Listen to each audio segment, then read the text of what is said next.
If you're buying Bitcoin and you get hacked, it's probably not Bitcoin's fault.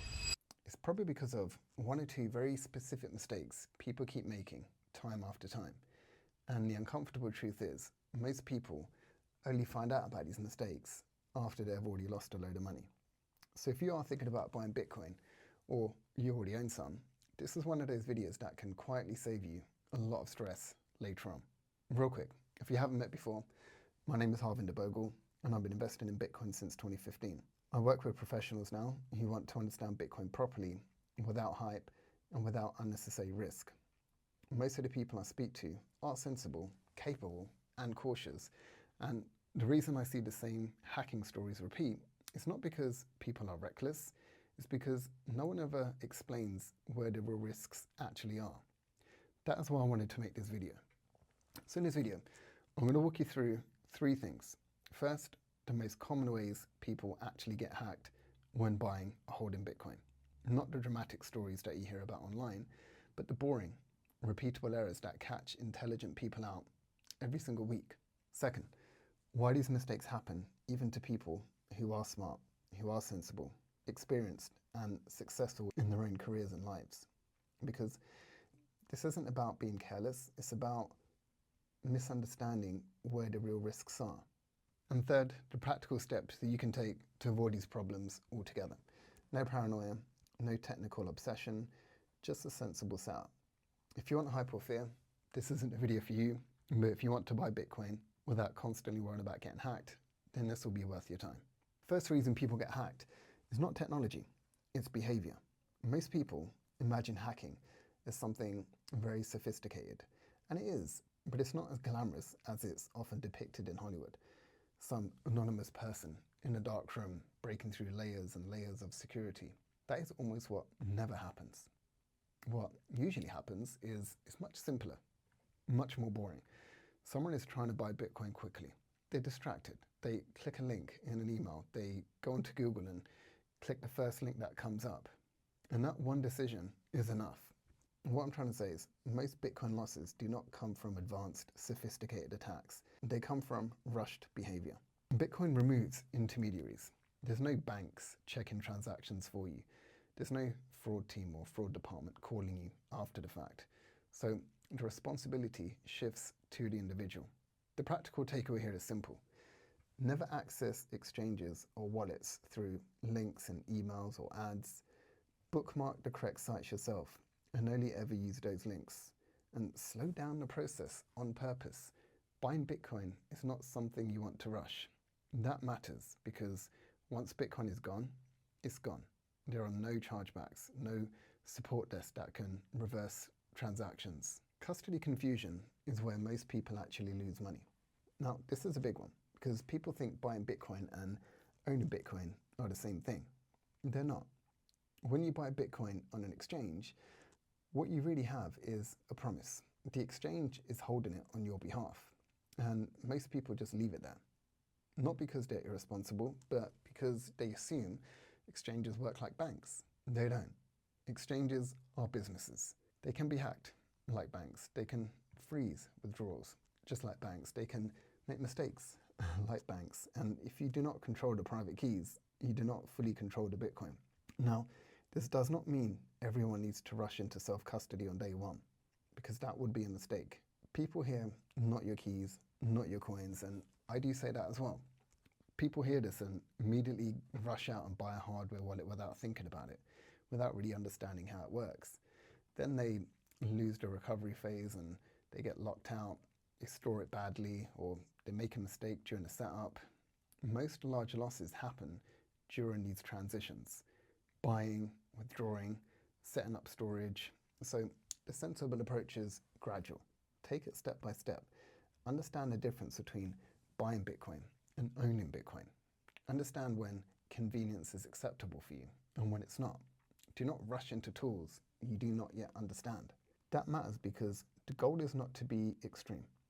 It's to be deliberate, practical. Overconfidence is more dangerous than ignorance. This might sound uncomfortable, but it's true. The people who get caught out are often very capable professionals. They work in finance, in tech, in senior roles, maybe even business owners. And because they are competent, they assume Bitcoin security will be intuitive. And it isn't. It's like learning how to drive a car. You don't just jump into a car and hope for the best. You take lessons. You have to pass a test, and yeah, you don't have to pass a test with Bitcoin, but you've got to really understand it before you start buying and selling it and investing in it. Common mistakes here include reusing passwords, using the same email address for everything, your Gmail account or even your work account, or mixing Bitcoin activity with everyday devices and accounts. Attackers do not target intelligence, they target predictability. So here's the practical layer. Use a separate email address for anything related to Bitcoin. I normally use ProtonMail. Be serious about two-factor authentication. I use Authy. And keep your Bitcoin activity deliberately boring. Just use it for investing. Bitcoin security is not about being clever. It's about being consistent. And this matters because once someone has access, there's no second chance. Your Bitcoin is gone. My simple system for buying Bitcoin safely. So at this point, let me be very concrete. When I talk about buying Bitcoin safely, I'm not talking about theory. I'm talking about a simple system that reduces risk without taking over your life. Here's how I think about it. First, separation. Anything related to Bitcoin should be separated from your everyday digital life. That starts with email. I always recommend using a separate private email account that is only used for Bitcoin related accounts. Not your work account, not your Gmail account. Again, I use ProtonMail. Never use one that is publicly visible anywhere else either. That one change alone removes a huge amount of risk. Second, the exchange account. You want a well-established, reputable exchange, not the newest platform, not the one promising the lowest fees, just something boring, something reliable. For most people, that means a regulated exchange, like Kraken or Coinbase. The goal of the exchange is simple. Buy Bitcoin and then move it off. Not trade, not experiment, not store it there long term. Third, passwords and access. This is where people make mistakes all the time. You should be using a proper password management system. I like to use Bitwarden. Every account should have a long, unique password that you do not know off by heart and you don't use it anywhere else. And two-factor authentication should be enabled properly. I use Authy. Do not use SMS. It can very easily be hacked. Always use app-based authentication. Again, this isn't about being extreme. It's about removing obvious weaknesses. Fourth, storage. Once you're ready to hold Bitcoin yourself, that is where a hardware wallet comes into play. Something simple and well-known like a Trezor. That's what I use. And this part matters. You do not rush this step. You take your time because it needs to be set up properly. You understand what the recovery phrase is, why it matters, how it can be used, and you store that phrase offline, securely and privately. No photos, no cloud storage, no shortcuts.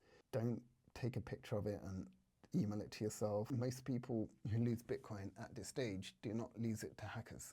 They lose it to poor setup. Finally, you'd be surprised how many people I know that have lost access to their hardware wallets. Finally, pacing. Start small. Don't rush. You make a small purchase. You withdraw a small amount. You confirm, you understand each step. Even now, when I send crypto from one wallet to the other, I always send a small test transaction. Just say, for example, I'm going to send $100. So I'll send like $2, $3 first. I'll make sure that gets sent across properly. And only once that's been confirmed do I send the rest. What I mean by this is simple. Confidence comes from repetition, not bravado. This system is not exciting, and that is the point. It dramatically reduces the way things can go wrong. So here's the bottom line. Bitcoin is not inherently unsafe. Most hacks follow very clear patterns, and you can opt out of those patterns. The goal is not to eliminate all risk. That's impossible. The goal is to eliminate avoidable risk. If this has helped, and you want a deeper walkthrough of how to buy Bitcoin properly and safely, I'll create a free video that walks through the full framework that I use and the full framework that I take my one-on-one clients through step by step. You find a link below in the description, and if you found this video saved you time or stress, feel free to subscribe and like it. It helps more than you think. And I'm genuinely curious. leave a comment and tell me what part of buying Bitcoin worries you the most.